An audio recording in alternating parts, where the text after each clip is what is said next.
حضرت موسیٰ علیہ السلام۔ مصر کے بادشاہ فرعون نے خواب دیکھا اور نجومیوں نے تعبیر بتائی کہ ایک اسرائیلی لڑکے کے ہاتھوں تیری سلطنت ختم ہو جائے گی۔ فرعون نے حکم دیا کہ میری سلطنت میں اسرائیلی گھرانوں میں کوئی بھی لڑکا پیدا ہو اسے قتل کر دیا جائے، اور اس کام کے لیے ایک خصوصی عملہ مامور کر دیا۔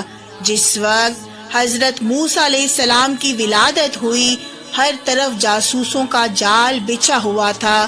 حضرت موسیٰ علیہ السلام کے والد عمران، والدہ یوکبد اور دیگر اہل خانہ سخت پریشان تھے۔ 3 مہینے تک انہوں نے حضرت موسیٰ علیہ السلام کو چھپا کر رکھا، لیکن زیادہ عرصہ تک بچے کو شاہی جاسوسوں کی عقابی نظروں سے چھپا کر رکھنا ممکن نہیں تھا۔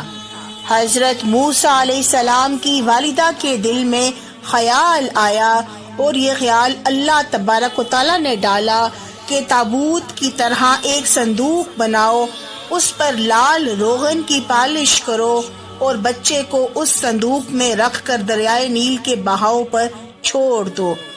حضرت موسیٰ علیہ السلام کی بہن کی ڈیوٹی لگائی کہ دریا کے کنارے کنارے چل کر صندوق کو دیکھتی رہے۔ صندوق بہتا ہوا محل کے تالاب سوئمنگ پول میں پہنچ گیا۔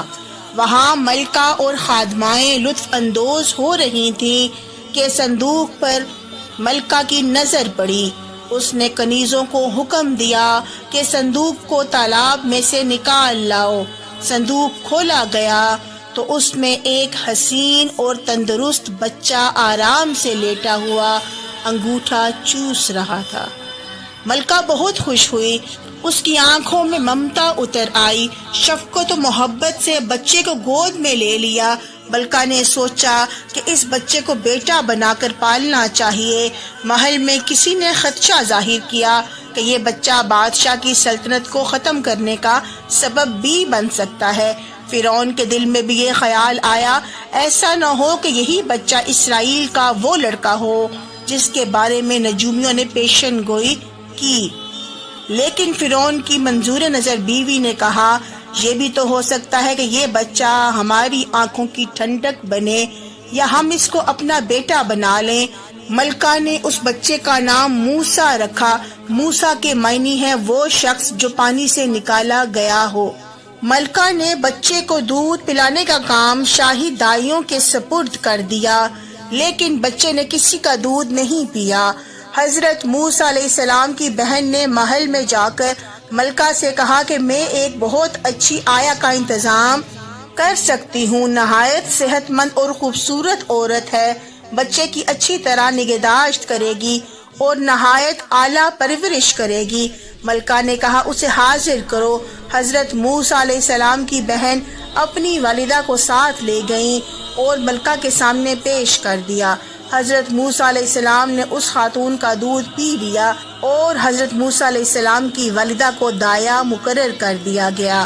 اور قرآن مجید میں ارشاد ہوتا ہے، اور تجھے معلوم ہے ہم تجھ پر پہلے بھی ایک مرتبہ احسان کر چکے ہیں، ہم تجھے بتاتے ہیں اس وقت کیا ہوا تھا جب ہم نے تیری ماں کے دل میں یہ بات ڈالی تھی۔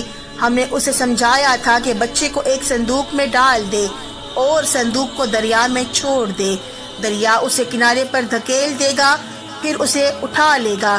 جو میرا دشمن ہے نیز اس بچے کا بھی دشمن ہے، اور ہم نے اپنے فضل خاص سے تجھ پر محبت کا سایہ ڈال دیا تھا، اور یہ اس لیے تھا کہ ہم چاہتے تھے کہ تو ہماری نگرانی میں پرورش پائے۔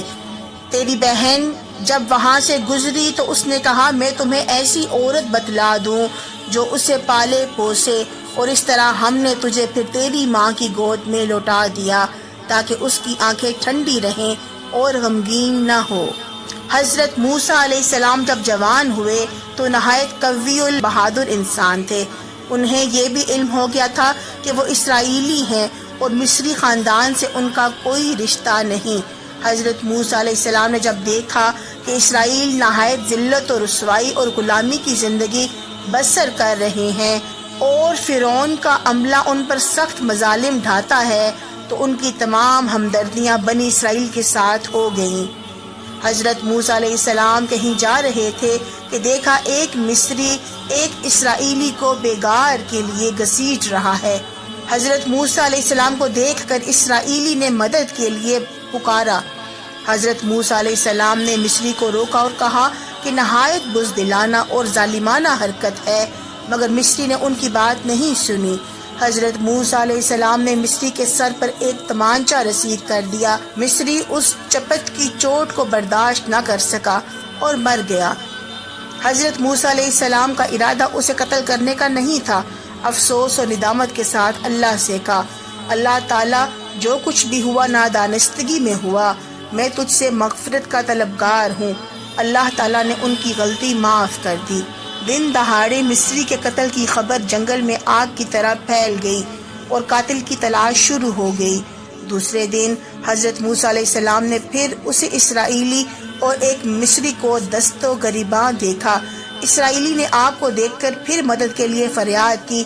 حضرت موسیٰ علیہ السلام مصری کو باز رکھنے کے لیے آگے بڑھے، لیکن ساتھ ہی ناگواری سے اسرائیلی سے کہا، تو بھی بلا شبہ کھلا ہوا گمراہ ہے، خواہ مخواہ جھگڑا مول لے کر داد و فریاد کرتا رہتا ہے۔ اسرائیلی ڈر گیا اور سمجھا موسیٰ مجھے مار دیں گے۔ وہ بولا، جس طرح تو نے کل ایک مصری کو ہلاک کر دیا تھا، اسی طرح آج مجھے بھی قتل کرنا چاہتا ہے۔